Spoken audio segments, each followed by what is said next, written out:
এবারের 1 মে ভিন্ন।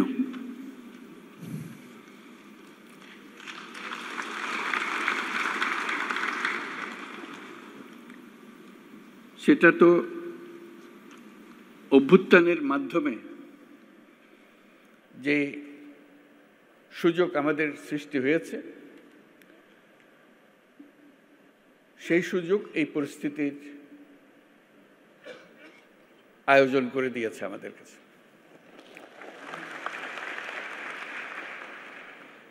আমরা আজকে যেগুলোই উচ্চারণ করলাম, যেসব কথা বলি, আগেও ওরকম বলেছি নিশ্চয়ই অতীতে 1 মে যখন হয়েছে,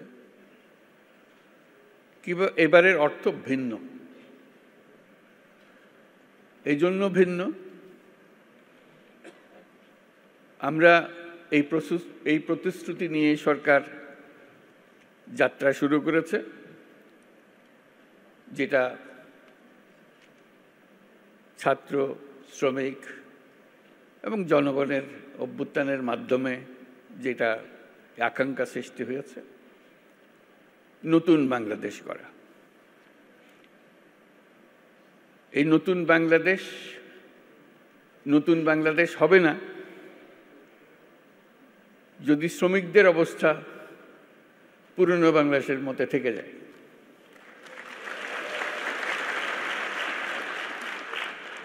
কাজে এটা আমাদের সবার দায়িত্ব, যারা এই নতুন বাংলাদেশে বিশ্বাস করে, যারা এই নতুন বাংলাদেশ গড়ার জন্য প্রাণ দিয়েছে, যারা নতুন বাংলাদেশ গড়ার জন্য আহত হয়ে জীবনের সংগ্রামে রত আছে, আর যারা তাদের প্রতি সমর্থন দিয়েছে। এটা আমাদের দায়িত্ব এবং একই সঙ্গে এটা আমাদের মস্ত বড় সুযোগ। এরকম আকাঙ্ক্ষা আগে কোনোদিন একযোগে এত কঠোরভাবে সৃষ্টি হয়নি, আজকে যেভাবে সৃষ্টি হয়েছে।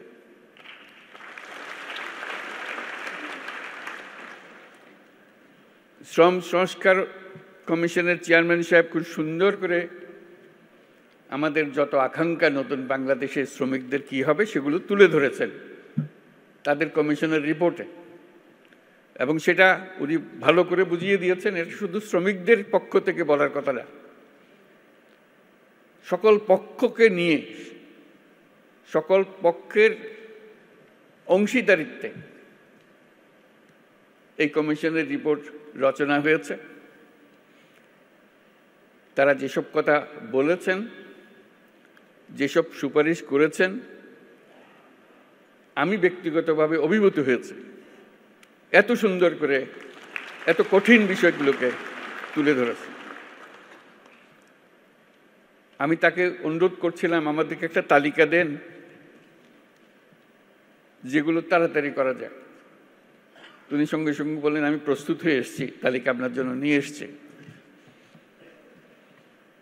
আশু করণীয়, আমাদের দায়িত্ব হলো আশু করণীয়গুলো দিয়ে যাত্রা শুরু করা। এইগুলো করণীয়গুলো সমাপ্ত করার পরে কঠিনগুলো আস্তে আস্তে আমরা রওনা হব। কিন্তু এটা বাস্তবায়ন না করে জাতির কোনো গত্যন্তর নাই। এই নতুন বাংলাদেশ গড়তে হলে আর কিছু কাগজ দলিল থাকার না থাক, এই কমিশনের যে রিপোর্ট আছে এটুকু যদি আমরা বাস্তবায়ন করতে পারি, তাহলে নতুন বাংলাদেশের ভিত্তি রচনা হয়ে গেল। আমরা গৌরবান্বিত হয়ে বলতে পারব আমরা সেই পথেই যাত্রা করেছি এবং সেই পথে চলা আমরা অব্যাহত রাখব। আজকে ভালো লাগলো সবার কথা শুনে, সবার সঙ্গে দেখা করে। আমাদেরকে সবাইকে অনুপ্রাণিত করেছে।